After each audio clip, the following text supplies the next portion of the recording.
আসসালামু আলাইকুম, কেমন আছেন সবাই?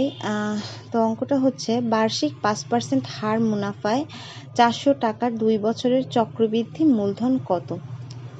হ্যাঁ, তো আমরা আগেই জেনে নিই যে মূলধনটা আসলে কি। মূলধনটা হচ্ছে যে ভবিষ্যতে আপনি আর্থিক সুবিধা পাওয়ার জন্য যদি কোনো সম্পদ কে কোনো কাজে মানে বিনিয়োজিত করেন, সেটা হচ্ছে মূলধন। এখন এইটা আপনার মেধা হইতে পারে, আপনার নগদ টাকা হইতে পারে, বা আসবাবপত্র হইতে পারে, বা যে কোনো একটা মেশিনারিজ জিনিস হইতে পারে, যেটা থেকে আপনি আসলে ভবিষ্যতে আর্থিক সুবিধা পাইতে চান, এবং সেই জন্য এই সম্পদটাকে আপনি কোনো একটা কাজে নিয়োজিত করছেন। এটাই হচ্ছে মূলধন।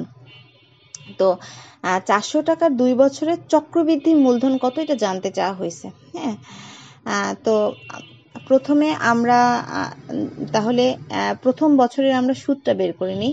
এখানে বলা আছে যে 5% মুনাফায়, তার মানে হচ্ছে 5% লাভে। 5% লাভে আপনার প্রথম বছরের সুদটা বের হলো 400, এর 5%। তো পার্সেন্ট শব্দটার অর্থ হচ্ছে 1/100। তো সেভাবে যদি কাটাকাটি করি তাহলে হচ্ছে 20 টাকা বের হয়।